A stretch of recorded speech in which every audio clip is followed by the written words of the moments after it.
We had a session today called Health as a Social Movement, which I found really interesting. The very famous phrase by Margaret Wheatley, never underestimate the power of a small group of committed people to change the world. In fact, it's the only thing that ever has. And so what we're looking at here is actually how you galvanise community, how you inspire change through connections to your community. All exercise-based social movements really hit a chord in our group, and people started talking and they could have gone on forever. So I'm not sure we solved the whole issue, but definitely you had some ideas. So there was people who were thinking about, well, we need to create age-friendly neighbourhoods.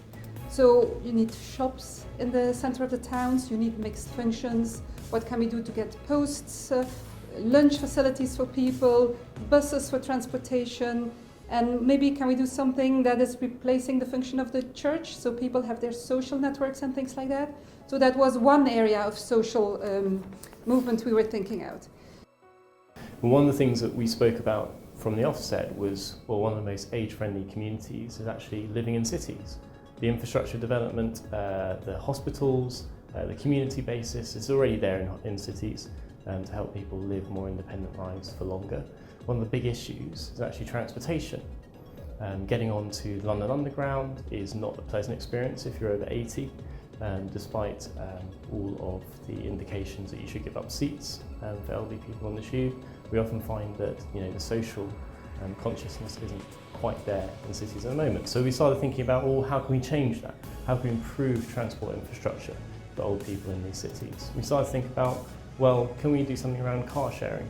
Can we actually make people who are already commuting in the city offer to provide lifts or transportation to hospital appointments, to grocery stores for elderly people living in their communities? Could we look at new businesses like Uber, who already have pool systems where customers can share cab rides? And can we use that, and can we incentivise people to start sharing transport with elderly people?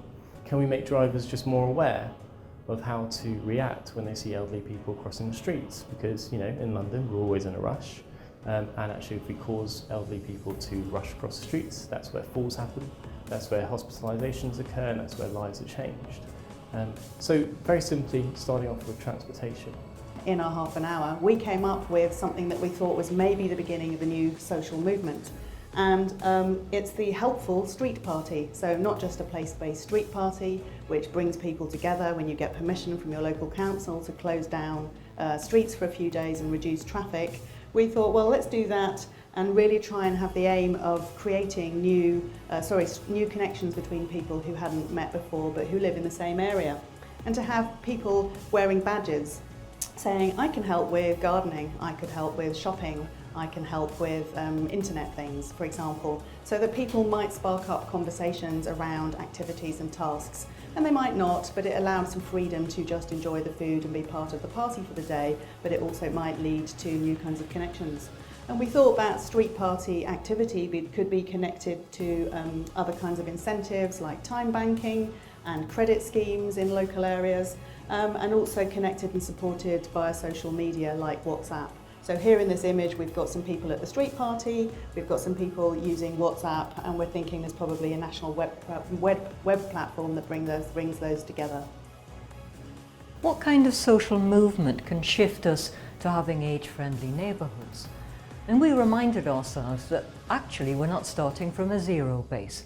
There are a lot of citizen groups out there, community choirs, there might be book groups, might be educational groups, and many of these in fact are intergenerational and cross-generational, and age-friendly shouldn't just mean it's good for old folk. We also thought about the power of the environmental movement. We all know how amazing that's been in switching us on to issues about recycling, but in fact we can get broader environmental concerns that embrace age-friendly. And there was a nice example of a London neighbourhood where instead of having individual private gardens, what people had done is convert their gardens into gardens sort of on the street. So they worked as social interaction space for everybody. And there was a nice example of a local food market. So that obviously reduced the miles that your food had to travel, which is environmentally good. But in a social connection point of view, it got people talking to their neighbours and having relationships with local tradesmen. So that was, if you want, a win-win sort of situation.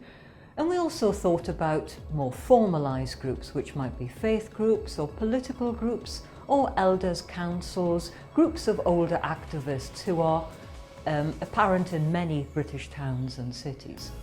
If you're really going to have cities that are fit for whole communities that incorporate an ageing population, you've really got to think beyond just stakeholders. You've got to think about society and how social movements can really power change. So yes, it's really important that stakeholders come together to talk about how we plan for cities, but you really need to see movements of people and civic action in order to animate the spaces, for them really to be age-friendly cities.